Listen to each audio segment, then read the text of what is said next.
नहाने के बाद उसे अगरचे अपना वजूद बहुत कुछ हल्का फुल्का महसूस हो रहा था, मगर उसकी नकाहत ख़त्म नहीं हो रही थी। नूडल खाने के दौरान उसने टीवी ऑन कर दिया और चैनल सर्च करने लगा। एक चैनल पर उसे आने वाले टॉक शो देखते हुए उसे रिमोट रख दिया और फिर नूडल के प्याले पर झुक गया। उसने अभी नूडल का दूसरा चम्मच ही मुंह में रखा ही था कि बेख्तियार रुक गया। उलझी हुई नज़रों से टॉक शो को देखते हुए उसने रिमोट को एक बार फिर उठा लिया। हाथ आगे बढ़ाते हुए एक बार फिर चैनल सर्च करने लगा, मगर इस बार वो हर चैनल को पहले से ज़्यादा ठहर ठहर कर देख रहा था। उसके चेहरे की उलझन बढ़ती जा रही थी। ये क्या है, वो बड़बड़ाया। उसे अच्छी तरह याद था, वो जुमा की रात को सड़क पर बेहोश होने के बाद हॉस्पिटल गया था। हफ्ता का सारा दिन उसने वहीं गुजारा और इतवार की दोपहर को वापस आया। इतवार की दोपहर को सोने के बाद वो अगले दिन 11 बजे उठा था। फिर उसी रात से बुखार हो गया। शायद उसने मंगल का दिन भी बुखार में गुजारा। अब यकीनन मंगल की रात थी, मगर टीवी चैनल कुछ और बता रहे थे। वो हफ्ता की रात थी और अगला तुलू होने वाला दिन इतवार का था। उसने अपनी रेस्ट वॉच पर एक नज़र जुड़ाई जो लॉन्ग रूम की मेज़ पर पड़ी थी। उसका मुंह खुले का खुला रह गया। उसने नूडल का प्याला मेज़ पर रख दिया। यकलख्त जैसे उसकी भूख उड़ गई। वहाँ मौजूद तारीख ने उसे जैसे एक और झटका दिया। क्या मतलब? क्या मैं 5 दिन बुखार में मुबतला रहा हूँ? 5 दिन होशो हवास से बेखबर रहा हूँ? मगर ये कैसे हो सकता है? ये कैसे मुमकिन है? वो बड़बड़ा रहा था। 5 दिन तो बहुत होते हैं। ये कैसे मुमकिन है कि मुझे 5 दिन गुजरने का पता ही ना चले? मैं 5 दिन तक इस तरह कैसे बेहोश रह सकता हूँ? वो लड़खड़ाते हुए कदमों के साथ तेज़ी से आंसर फ़ोन की तरफ बढ़ गया। फ़ोन का उसके कुछ रिकॉर्ड पैगाम नहीं था। पापा ने मुझे कॉल नहीं की और साथ को सबको क्या हो गया? क्या मैं उन्हें याद नहीं रहा? जैसे कोई पैगाम ना पाकर शौक लगा था। वो कुछ देर तक बिल्कुल साकत फ़ोन के पास खड़ा रहा। ये कैसे हो सकता है कि पापा को मेरा ख्याल ही ना रहा हो, या किसी भी फ्रेंड को, या किसी को भी इस तरह मुझे छोड़ दिया उन्होंने। और इस वक्त उसे पहली बार एहसास हुआ कि उसके हाथ एक बार फिर कँपा रहे थे। वो नकाहत या कमज़ोरी नहीं थी, फिर वो क्या था जो उसे कांपने पर मजबूर कर रहा था? वो उठकर वापस सोफे की तरफ आ गया।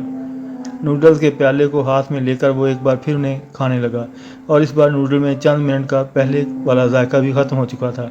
उसे लगा वो बेजायका रबड़ के चंद नरम टुकड़ों को चबा रहा है। चंद चम्मच लेने के बाद उसने प्याला दोबारा टेबल पर रख दिया। उसे खा नहीं पा रहा था। वो अभी अजीब सी बेयकीनी की गिरफ्त में था। क्या वाकई वो 5 दिन यहाँ अकेला इस तरह पड़ा रहा कि उसे खुद अपने बारे में भी ना पता था, ना किसी और को? वो एक बार फिर वॉशरूम में गया। उसका चेहरा देख कुछ देर पहले जैसा नहीं लग रहा था। नहाने से कुछ बेहतर हो गया था, मगर उसकी शेव और आंखों के गिर्द पड़े हुए हल्के अब भी इसी तरह मौजूद थे। आईने के सामने खड़े होकर उसने कुछ देर अपनी आंखों के गिर्द पड़े हुए हल्कों को छुआ, जैसे उसे यकीन न आ रहा हो वो वाकई वहाँ मौजूद थे या फिर उसका वहम है। उसे यकदम अपने चेहरे पर मौजूद बालों से वहशत होने लगी। वहीं खड़े खड़े उसने शेविंग किट निकाली और शेव करने लगा। शेव करते हुए उसे एक बार फिर एहसास हुआ कि हाथ के हाथ काँप रहे थे। एक के बाद दीगरे उसे 3 कट लगे। उसने शेव के बाद अपना चेहरा धोया और तौलिए के आईना अपने आप को देखते हुए उसे खुश करने लगा। जब उसे अपने ज़ख्मों से रिसते हुए खून का एहसास हुआ तो उसने चेहरे को तौलिए से थपथपाना बंद कर दिया। खाली और जहनी के आलम में वो आईने में अपने चेहरे को देखने लगा। उसके गालों पर आहिस्ता आहिस्ता एक बार फिर खून के कतरे नमदार हो रहे थे। गहरा सुर्ख रंग। वो पलकें झपकाए बगैर उन कतरों को देखता रहा। 3 नन्हे नन्हे सुर्ख कतरे। What is next to ecstasy? Pain. सर दर्द और मध्यम सी आवाज़ आई। पत्थर की बुत की तरह साकत हो गया। What is next to pain? Nothingness. उसे एक लफ्ज़ याद था, नथिंगनेस। वो आईने में अपने आप को देखते हुए बड़बड़ाया। उसके गालों की हरकत से खून के इन कतरों से उसे गालों से फिसलने लगे। And what to come next to nothingness? Hell. Salar को यकदम उबकाई आई। वो वाश बेसन पर बेख्तियार दोहरा हो गया। चंद मिनट पहले खाई हुई खुराक एक बार फिर बाहर आ गई। उसने नल खोल दिया। उसने उसके बाद क्या पूछा था, उसने उसके जवाब में क्या कहा था, उसे कुछ याद नहीं। अभी तुम्हें कोई चीज़ समझ में नहीं आ रही, आएगी भी नहीं। एक वक्त आएगा जब तुम सब कुछ समझ जाओगे।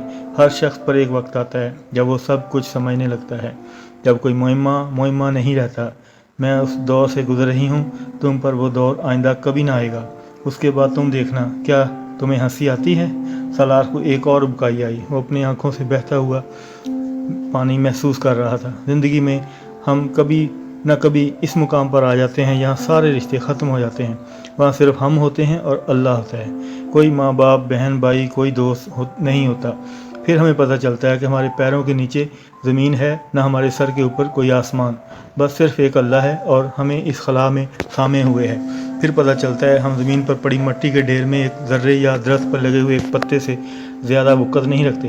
پھر پتہ چلتا ہے کہ ہمارے ہونے یا نہ ہونے میں صرف ہمیں فرق پڑتا ہے، ہمارا کردار ختم ہو جاتا ہے، کائنات میں کوئی تبدیلی نہیں آتی، کسی چیز پر کوئی اثر نہیں پڑتا۔ سالار کو اپنے سینے میں عجیب سا درد محسوس ہو رہا تھا۔ اس نے بہتے ہوئے پانی کو منہ میں ڈالا اور اسے ایک بار پھر ابکائی آئی۔ اس کے بعد ہماری عقل ٹھکانے آ جاتی ہے۔ وہ اس آواز کو اپنے ذہن میں جھٹکنے کی کوشش کر رہا تھا۔ اسے حیرانگی ہو رہی تھی اور وہ اس وقت کیوں یاد آ رہی تھی۔ اس نے پانی کے چھینٹے اپنے چہرے پر مارنے شروع کر دیے، چہرے کو ایک بار پھر پونچھنے لگا۔ آفٹر شیو کی بوتل کھول کر اس نے گالوں پر موجود ان زخموں پر لگانا شروع کر دیا جہاں اسے اب پہلے سے زیادہ تکلیف محسوس ہو رہی تھی۔